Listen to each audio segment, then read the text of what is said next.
বন্ধুরা আমার, দীর্ঘদিন থেকে আপনারা ধানের শীষের প্রচারণা চালিয়েছেন।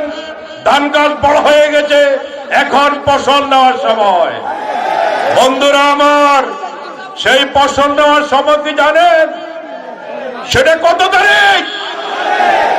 12 তারিখ। ইনশাআল্লাহ আমরা এই দীর্ঘ এতদিনের প্রচারণা, 17 বছরের নির্যাতন নিপীড়নের জবাব আমরা ব্যালটের মধ্যে দেব ইনশাআল্লাহ। প্রিয় ভাইয়েরা, আপনারা আমাদের তারুণ্যের অহংকার। আগামীর বাংলাদেশের প্রধানমন্ত্রী জনাব তারেক রহমানকে কারা কারা প্রধানমন্ত্রী হিসেবে দেখতে চান? হাত তুলে দেখান। বন্ধুরা আমার, যদি তারেক সাহেবকে প্রধানমন্ত্রী দেখতে চান তাহলে কি করতে হবে? 12 তারিখে কালাম ভাইকে বিপুল ভোটে জয়ী করে সংসদে পাঠাতে হবে।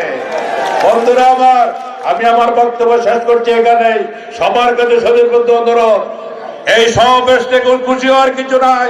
সকাল সকাল গিয়ে নিজের ভোট নিজে দিয়ে সারাদিন পাহারা দিয়ে জয়ের মালা ছিনিয়ে আনার আহ্বান থেকে বিদায় নিচ্ছি। ধন্যবাদ সবাইকে। আসসালামু আলাইকুম রহমতুল্লাহ।